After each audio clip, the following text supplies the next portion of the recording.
Hello, good evening guys. आज discuss करते हैं brain and behaviour.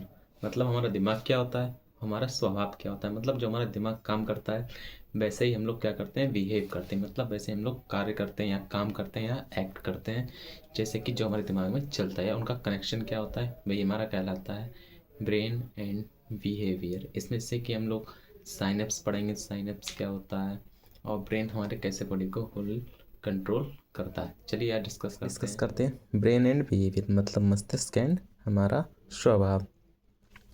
Nervous system, neurons and synapse. मतलब nervous system में हम लोग पढ़ते हैं न्यूरॉन्स के बारे में और साइनेप्स के बारे में। न्यूरॉन्स क्या होते हैं? लार्जेस्ट सेल्स होती है बॉडी की, जो क्या करती हैं, हमारे सिग्नल्स को ट्रांसफ़र करती है। और साइनेप्स एक जंक्शन होता है जहाँ पर दो न्यूरॉन्स मिलते हैं। ब्रेन हमारा क्या होता है? दिमाग, यानी कि जो हमारे स्कल में प्रेजेंट है उसको हम ब्रेन।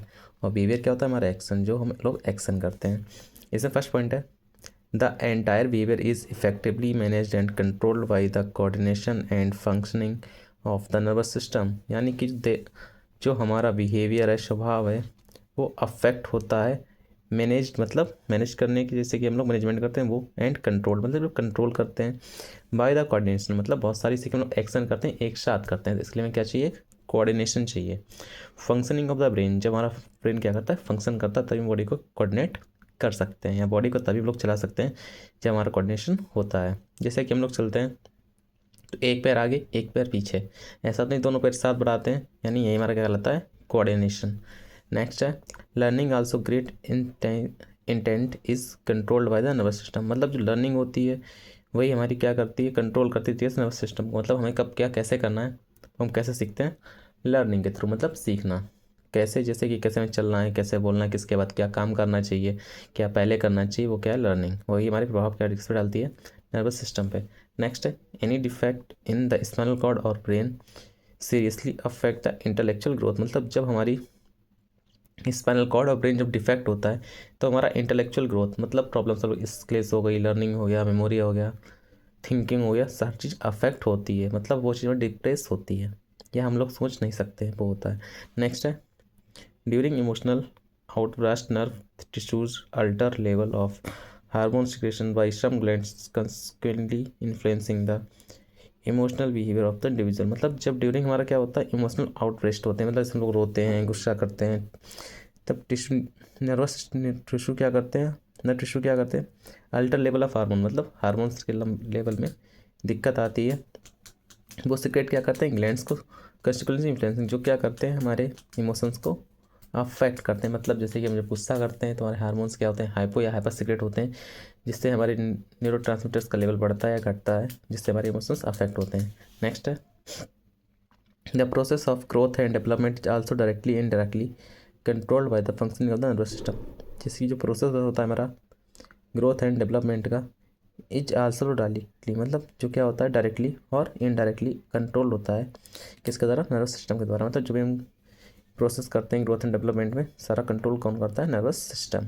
नेक्स्ट है through it's receptor the nervous system keep us in touch with our environment both external internal. मतलब इसका मतलब होता है कि कैसे हम इंटरनल और एक्सटर्नल इन्वायरमेंट से कनेक्ट करते हैं। मतलब थ्रू रिसेप्टर्स क्या करता है? नर्वस सिस्टम को हमारे इंटरनल और एक्सटर्नल इन्वायरमेंट से जोड़ता है। इंटरनल मतलब जो बॉडी के अंदर क्रियाएं चलती हैं वो, और एक्सटर्नल मतलब जो हमारी बॉडी के बाहर क्रियाएं चलती हैं वो, इनको बोलते हैं इंटरनल एंड एक्सटर्नल। नेक्स्ट है human behaviour involves the body mind interaction of the various bodily factors the most important are. मतलब ह्यूमन बिहेवियर क्या करता है? हमारे बॉडी माइंड को इंटरेक्शन में, मतलब एक साथ जोड़ता है वेरियस बॉडी फैक्टर, मतलब वेरियस बॉडी फैक्टर के साथ। द मोस्ट इंपॉर्टेंट क्या? The sense organs are receptor, यानी कि जो हमारे सेंसरी ऑर्गन्स होते हैं उनको बोलते हैं receptor. The muscles endocrine are called effector. मतलब ये चीज़ें क्या करती हैं?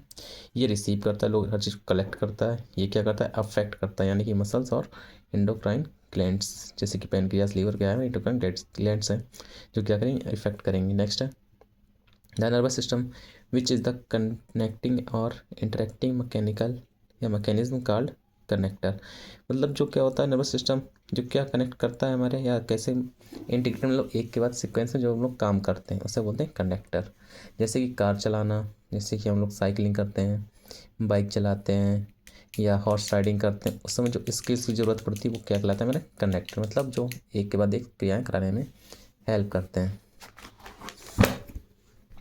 नेक्स्ट रिसेप्टर, रिसेप्टर को भी बोलते हैं साइकोलॉजी ऑफ सेंसेशन, मतलब कैसे हम चीज़ों को सेंस करते हैं, कैसे पहचानते हैं, इसको बोलते हैं साइकोलॉजी ऑफ सेंसेशन। इसमें लिखा है behaviour is an all it's form and shaped certainly has a biological and physiological basis, मतलब जितनी भी चीज़ें बनी होती हैं, जो फॉर्म होती हैं, शेप होती हैं, आकार होता है, सर्टेनली मतलब क्लियर या पक्का, has a biological and physiological base, में जिसका कोई बायोलॉजिकल बेस होगा या फिजियोलॉजिकल बेस होगा। जैसे कि फिजियोलॉजिकल जिसको हम क्या करते हैं, टच करते हैं, देखते हैं, बायोलॉजी मतलब फ्रूट वगैरह, या फिर जो माइक्रो लेवल पिक्चर्स होते हैं बायोलॉजिकल। नेक्स्ट है stimuli in the form of various sensory experience are received by the sensory organ called as receptor, मतलब जो स्टिमुलस होते हैं, जो फॉर्म होता है वेरी सेंसरी ऑर्गन्स के थ्रू एक्सपीरियंस करते हैं, उन्हें हम लोग बोलते हैं sensory organ known as receptor. Next है टाइप्स है हमारे, पहला एक्सटर्नल रिसेप्टर, दो sensory mechanism that help us make connect with the outer world, मतलब वो चीज़ें जो हमको आउटर वर्ल्ड से कनेक्ट करती हैं, वो ऑर्गन्स जो आउटर वर्ल्ड से कनेक्ट करते हैं, जैसे कि आइस हो गई, ईयर्स हो गया, नोज हो गया, टंग हो गया और स्किन हो गया। नेक्स्ट है इंटरनल रिसेप्टर, मतलब आंतरिक वाली, जो एसोसिएटेड होती है internal stimuli present in our body, मतलब जिस जो हमारी बॉडी के अंदर प्रेजेंट होते हैं, जैसे कि स्टिमुलाई फॉर पेन, पेन का एहसास होना, हंगर का और नोजिया का, उल्टी हो रही है, उसे कहते हैं इंटरनल रिसेप्टर। क्लास आज हम लोगों ने डिस्कस किया है ब्रेन क्या होता है और बिहेवियर क्या है, कैसे दूसरे को अफेक्ट करते हैं।